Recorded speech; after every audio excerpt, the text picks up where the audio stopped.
It's a beautiful day. Rasta man. You already know me. Gotta be on the TV. My name is Melissa Quabell. I'm 35, single mom. I've been coming to Y.S.M now 8 years, so our 8-year anniversary together is coming up. I've basically utilized almost every single thing here with Y.S.M. It's been great. They've been extremely helpful, especially when I hit rock bottom. These guys were basically my anchor to pull me back up. This is one of my all-time favorite places. This is my other home. This is where everybody matters. Big, small, short, tall, black, purple, white, polka dot, doesn't matter. Everybody is welcomed. 2017 was like the worst year of my life. I literally lost everything. I lost my job, I lost my daughter, I lost my home, and I lost my sister. I didn't know where I was going. I didn't know whether I was coming or going. I didn't know what to do.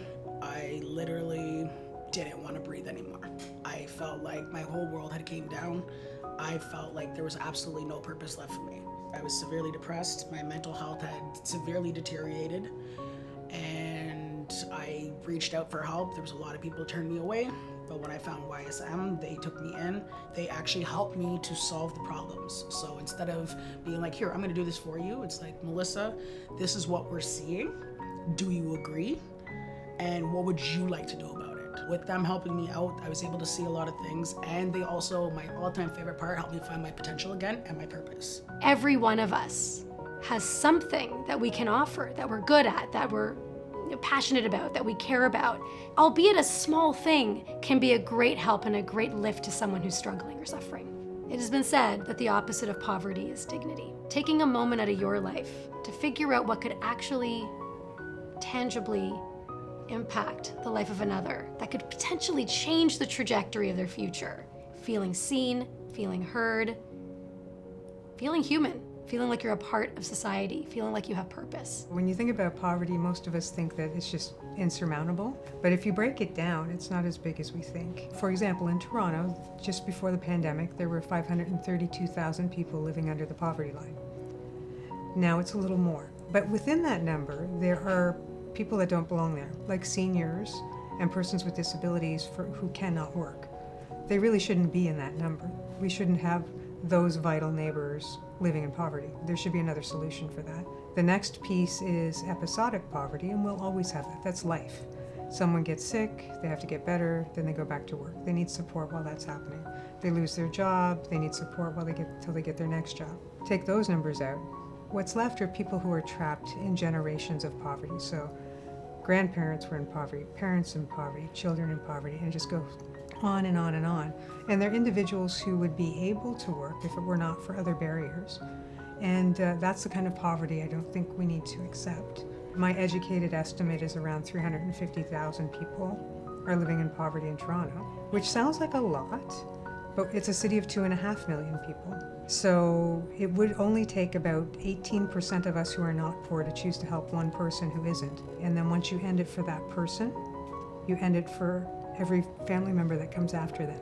You just change the trajectory for the whole family, and that's generational poverty. So we're gonna go upstairs to where the daycare is. This is also where we do the family counseling, the family mentor to mentor, the family to family mentor, sorry. It's where other families get together, where once they've had their own issues and stuff that they solved through and they were able to work through their problems, they're able to mentor another family to help them succeed as much as they did. So over here, we also have some of the offices where we actually do therapy. On these boards, it usually has different things for like different events that happen. Also talks about some mental health care for moms, for dads. We do have programs that are just for dads. We have programs that are just for moms. We also have programs for youth. In here is my favorite spot. Favorite, because I always get extra goodies. So if you would come in, this here is where you would register when you come in for the food bank. They would give you your date and your time for your next appointment. Then they would take you through here where they would have volunteers lined up at each station, and you'd be able to pick, depending on your family size. They would go through each thing with you, and you'd be able to choose from what you wanted. We get yogurt, they give us milk.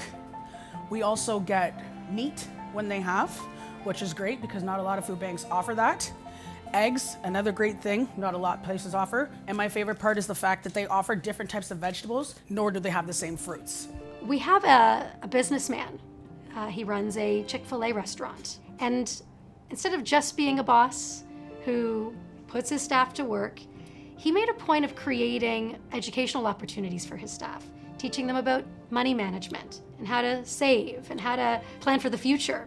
One of his staff found herself in a situation where she needed to move out of her apartment and find a new place to live. As you can imagine, the city of Toronto is an incredibly expensive place to rent in. And she credits that act of kindness, teaching her about money management and planning for the future. She credits a simple act of kindness by someone who didn't have to do that, but had it to give. So what can you do? You can learn, you can listen, you can think, you can figure out what makes your heart hurt. The next step is to reflect on what matters to you most. When you hear it in the news, what gets you going, and you're just like, this has to end, right? Some people might be really passionate about homelessness, or women and children, or seniors, what have you. And then the next step is to go into the learn phase. We don't understand what poverty looks like today. And through that learning phase, something emerges, right? You get a sense of what the priorities are of the people that you're trying to help. And that allows you to then go take a personal inventory and look at, okay, what are the things that I have to give that could help fulfill that need for the individuals I want to help? We have stuff about people's voices. We have stuff about mental health, whether it be for youth, families, for yourself. We have different stuff about parent advice. We have consultations of all different types. We've also got informations about church. And one of my favorite things, because at the end of the day, men also need help, we have Man to Man every Friday, where they get to talk about relationships and mental health and stuff where they would feel uncomfortable talking to other people, or possibly women, because, hey, some women can't talk to men about it. They also help you quit smoking. They also help you with drug use. This is always bustling with people, with animals, children, families. This whole place is just great. This lovely gym turns into a big, huge family where we offer meals, we do singing together, and the staff even sing. Have you heard the staff sing? Some of these staff are absolutely beautiful. Don't think as good as me though. Without Y.S.M, I wouldn't have my life, and that's being honest. And for the past 7 years, it was trauma after trauma after trauma, and me trying to dig myself out of this hole over and over again, plus being in a tornado at the same time. It's not easy. So with these guys, it's like trying to climb out of the hole. It was like there was a hand there. There was a hand there. But the hand was only there when I knew what I was doing was right. Not because they felt I was doing something right, but listen, I'm not picking you up. You've got to pick yourself up, but I'll be there for you. It was one of those. So the more I seen these hands, the more I was able to see the light to pull myself out. And then I knew for 100% fact somebody was there to guide me back to where I knew I needed to be. During the pandemic, so many people called me and said, Ange, what's going on around here? Like, I had no idea poverty was so bad. Why is what we're doing not working? What could I do that would make a difference? And it made me realize that a resource like this was needed, and actually take action, like visualize, I could do this, and it would help somebody. At the end of the day, there's so many different types of trauma, poverty, just issues out there that anybody could help with. Some of them just want someone to hear their story so they know that they're still appreciated, that they know that they're still wanted. And for me, that's very important because I felt like I wasn't wanted. I felt like I wasn't loved. I felt like I didn't need to exist. I felt like I shouldn't exist. And that's how some of these people feel. Listen, learn, take some time and volunteer there so you can figure out what's really truly needed. Everybody deserves to be acknowledged. Everybody deserves to be respected. Everybody deserves to be loved. What you have to give, connecting it to where the needs are. If we all did that, we'd see so many people raised and lifted out of poverty. It would be amazing. And this is the movement we're trying to build. So please come check us out, 270 Gerrard or 306 Gerrard Street East, Gerrard in Parliament. Youngster Mission's always here to help everybody and anybody. And like I said, we're open arms. So come on in.